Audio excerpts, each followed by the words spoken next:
You have to use your movie voice when you say this, right? The Grigori Legacy. Coming to theaters near you. That's awesome. No, better yet, it's actually coming to books near you. It's a book that, 2 books of the series. I just found out that I'm actually reading the 2nd book of the series. No wonder I'm confused. But we're joined by author Linda Poitevin. Welcome to the show, Linda. It's great to have you here. Congratulations on the books. And I think this is a really popular genre. I think this. First of all, what demographic did you go after when you started writing this series of books? It is an adult book for, I would say, 20 and up. Okay. Roughly, although, you know, my older teens did read it when I was in production, and they liked it, so.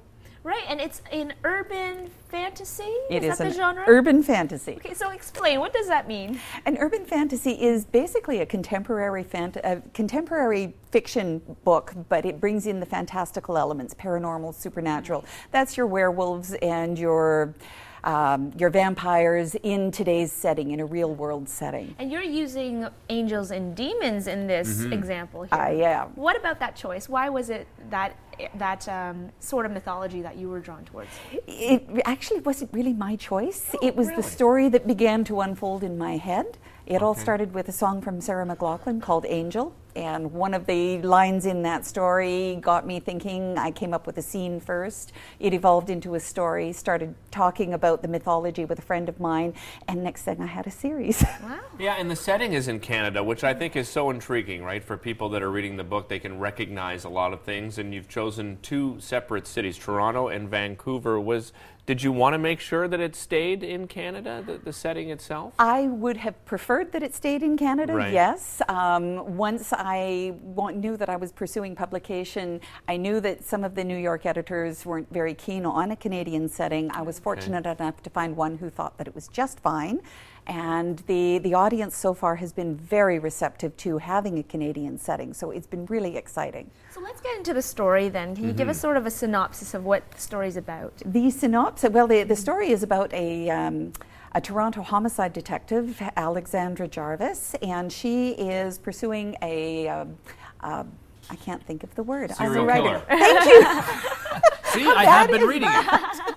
She's pursuing a serial killer that turns out to be a fallen angel. Her new partner assigned to her, unbeknownst to her, is an angel, and she is drawn into really the war between heaven and hell. And as we go further into the series, that war begins to unfold, and she is dealing with a lot of things that can't possibly be real and yet are. So. Is she aware that her partner is an angel? She is not at the beginning of book 1. By the end of book 1, she knows what she's dealing with. Right. She's not happy about it. I can imagine. Now, you also talk a bit more about the fallibility of deities that we have in our in these Christian mythology or in different cultures. Why did you want to portray God as a woman and as being more fallible?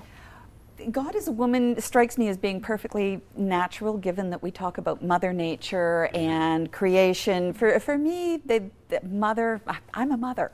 I know who does the creating and the raising. And as far as the fallibility is concerned, that comes from the whole idea that man is created in God's image.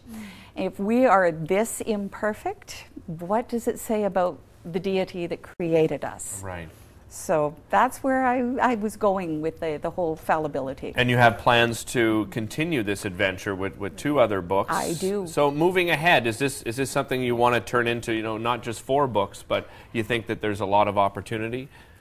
I think that it is somewhat open-ended. The story arc that I have in mind right now follows, it ends after 4 books. Right. I think that I would like to end it there. I have another idea for a series in mind after that. So. Well, we're looking forward to that idea as well. Congratulations on the series. Thank you so much for being here, Linda. Really appreciate it. Again, it's the Grigori Legacy. Use your movie voice. We're back with yoga right after this.